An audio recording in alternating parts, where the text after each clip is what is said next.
I'm Professor Scott Fogler of the University of Michigan, Ann Arbor, and we continue our mini lecture series on the different aspects in the chapters of the elements of chemical reaction engineering. Today, we're going to discuss the first part of Chapter 2, where we're going to define conversion, X, and develop the design equations in terms of X. We use conversion primarily for single reactions. Last time, we ended up with Chapter 1 with these forms of our mole balances in terms of the number of moles of A changing with respect to time in a batch system is equal to the rate of formation times the volume. And then the integral form is the time t necessary to reduce the number of moles from Na0 to Na, and it's just the integral of dNA over Ra. For a CSTR, we had the volume as the difference in the entering and exiting molar flow rate divided by the rate of disappearance of A evaluated at the exit. And then we have the plug flow reactor and the packed bed reactor. For the batch reactors and different plug flow reactors and packed bed reactors, we have a differential form. We have only the algebraic form of our mole balance for CSTR, and then we have the integral form for the batch PFR and CSTR. Now, we're going to introduce the variable x, which will greatly simplify things. It will also let us relate the moles of A that have disappeared to the moles of B that have disappeared to the moles of C and D formed. So we define x as the moles of A that have reacted per mole of A fed or mole of A initially in the case of batch reactors. And you could also consider per mole of A fed to the batch reactor at the start. So the number of moles of A remaining at any time t will be equal to moles of A we had initially minus the moles of A that have reacted. Now the moles of A that have reacted will be the moles of A initially times the moles of A reacted divided by the mole of A initially. So this is just then Na0 times times x, the conversion. So the number of moles is Na0 minus Na0x.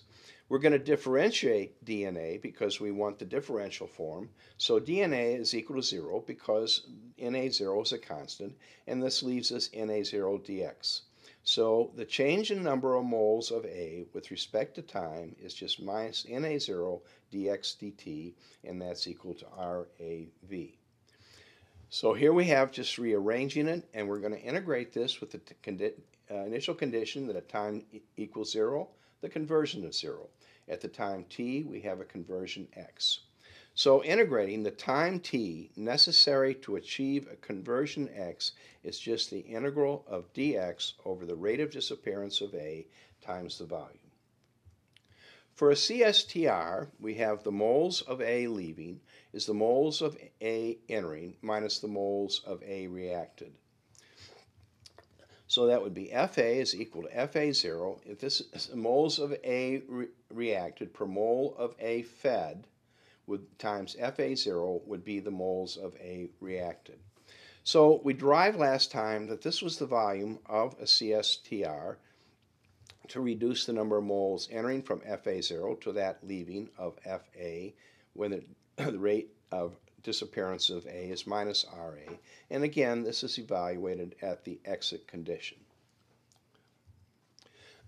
So substituting now for FA in terms of conversion, we have this equation here that FA0 minus the quantity FA0 minus x, and this reduces to then the volume necessary to achieve a conversion x when A is disappearing in the reactor and the reactor is well mixed so that the rate of reaction at the exit is the same as the rate of reaction throughout. Again, this is a CSTR volume necessary to achieve a conversion x. Now for the PFR, last time we had our mole balance was DFA, change in molar flow rate with volume, was equal to the rate of generation of A.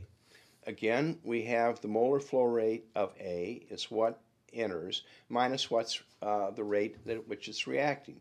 If Fa0 is the entering rate, and this is the moles reacted per mole entering, then Fa is just Fa0 minus Fa0x.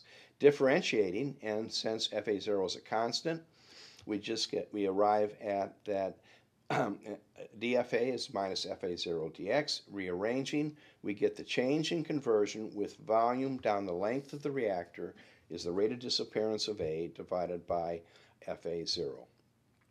So the conditions are for this that if V equals 0, x equals 0, V equal V, x equal V.